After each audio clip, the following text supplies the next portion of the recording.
Gua perkenalan. Assalamualaikum warahmatullahi wabarakatuh. Oke, pada malam ini kami akan menjelaskan salah satu konversi energi dan transmisi energi dari teknologi turbin mikrohidro. Perkenalkan, saya Ahmad Sangaji Sobana dengan NPM 240310230022. Eh, Sebelumnya perkenalkan nama saya Febrian Hidayatul Fajri dengan NPM 006. Perkenalkan, nama saya Muhammad Alkaf. Aku dengan NPM 2403102300025. Oke, langsung mulai saja. Yang pertama, apa itu turbin mikrohidro? Jadi pengertiannya mikrohidro adalah pembangkit listrik tenaga air skala kecil dengan batasan kapasitas antara 5 kilowatt 1 miliwatt per unit. Syarat dasar dari pembangkit listrik tenaga air skala kecil adalah adanya air yang mengalir dan perbedaan ketinggian. Sama mikrohidro ini biasa disebut PLTMH, yaitu pembangkit listrik tenaga mikrohidro. Next, itu ada komponen-komponen dari mikrohidro. Yang pertama ada bendungan yang berfungsi untuk menahan laju aliran. Yang kedua ada bak pengendap yang berfungsi untuk memisahkan pasir dari air. Nah, pasir itu dipisahkan agar tidak merusak komponen lainnya. Yang ketiga ada saluran air berperan dalam menjaga kestabilan debit air. Yang keempat ada bak penenang yang berfungsi untuk mengatur perbedaan air yang keluar dari pipa pesat dan saluran pembawa. Juga berperan dalam proses pemisahan. Yang kelima ada pipa pesat untuk mengalirkan. Selain ada turbin yang energi potensial, yaitu dari air menjadi energi mekanik. Aliran air yang mengenai turbin akan membuatnya berputar, dan putaran tersebut diteruskan ke generator yang dihubungkan dengan gearbox. Yang ketujuh ada pipa hisap untuk menghisap air dan mengatur tekanan aliran air yang tinggi kembali ke tekanan yang normal. Selanjutnya, generator untuk mengubah energi mekanik yang berasal dari turbin menjadi energi listrik.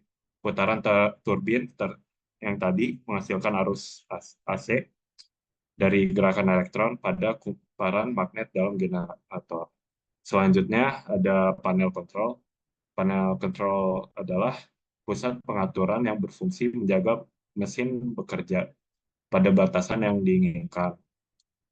Dan panel kontrol juga berperan untuk mengatur tekanan output agar tetap stabil.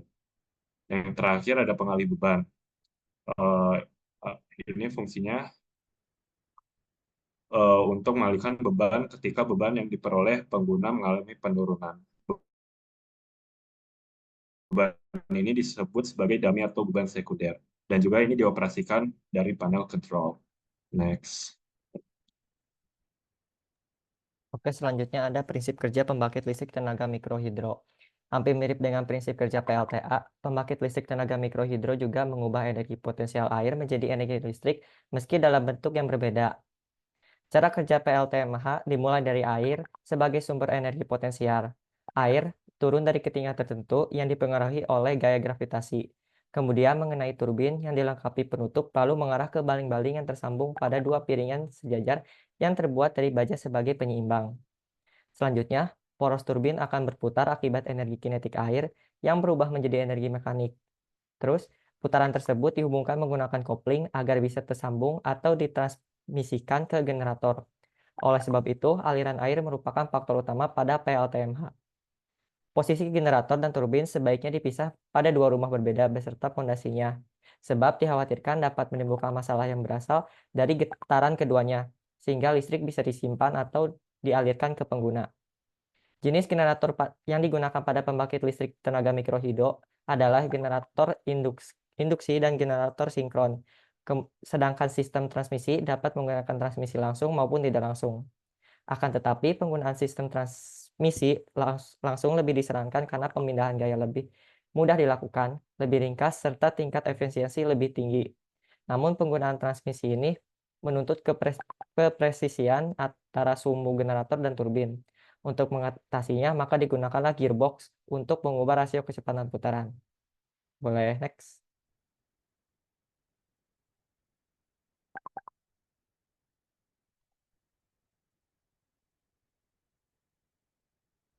Selanjutnya ada kelebihan dari PLTMH. Yang pertama itu sumber daya air yang melimpah. Memanfaatkan sumber daya air yang tersedia di alam sehingga potensinya sangat besar dan dapat diandalkan di wilayah yang memiliki aliran air yang stabil. Kemudian ada energi yang ramah lingkungan. Bendungan energi yang terbarukan dapat menghasilkan emisi gas rumah kaca atau limbah berbahaya sehingga merupakan pilihan energi yang ramah lingkungan dan berkelanjutan. Boleh next. Biaya operasional dan sumber daya yang rendah. Biaya pengelolaan dan sumber daya yang relatif rendah sehingga dapat menjadi alternatif pembangkit listrik yang ekonomis dan efektif untuk jangka panjang. Dan yang terakhir itu melibatkan peran masyarakat dan membangun kesadaran lingkungan. Dengan mengajak masyarakat untuk berpartisipasi, mengembangkan potensi sumber daya lokal, serta menjaga kelestarian hutan dan alam agar sumber air tetap terjaga, sehingga meningkatkan kesadaran untuk menjaga keseimbangan lingkungan. Next. Nah, untuk selanjutnya yaitu di sini ada kekurangan dari PLTMH. Yang pertama ada biaya investasi awal yang tinggi, yaitu memerlukan investasi awal yang cukup besar, terutama untuk komponen atau spare part yang mahal, meskipun biaya operasional dan pemeliharaannya relatif murah.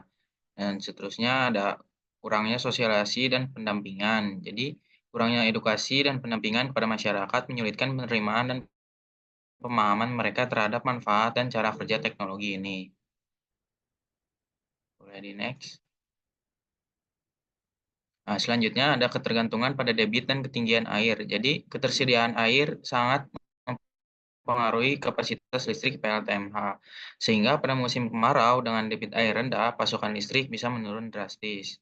Dan yang terakhir, kapasitas daya yang terbatas, yaitu daya listrik yang dihasilkan PLTMH tidak sebesar pembangkit listrik tenaga air PLTA besar, sehingga distribusi listriknya terbatas dan perlu penyesuaian dengan kebutuhan listrik masyarakat. Selanjutnya. Nah, di sini ada potensi, itu peluang pasokan listrik pedesaan. Itu pertama ada PLTMH berpotensi mendukung penyediaan listrik di wilayah perdesaan yang belum sepenuhnya teraliri listrik. Terus yang kedua ada sumber daya air yang melimpah, yaitu waduk dan sungai di Indonesia seperti Saguling, Jatiluhur, dan Cirata mendukung pengembangan PLTMH sebagai energi alternatif. Yang ketiga ada potensi kapasitas besar, yaitu dari kapasitas energi air 75.000 MW, baru 10% yang dimanfaatkan untuk membangkit listrik. Dan yang terakhir, energi ramah lingkungan, itu PLTMH menawarkan solusi energi berkelanjutan yang dapat mengurangi ketergantungan pada energi fosil. Boleh dilanjut?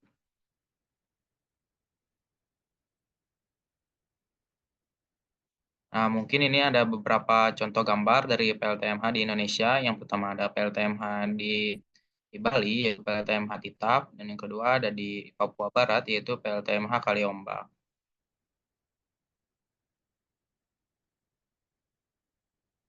Oke, mungkin sekian dari penjelasan dari PLTMH dari kelompok kami.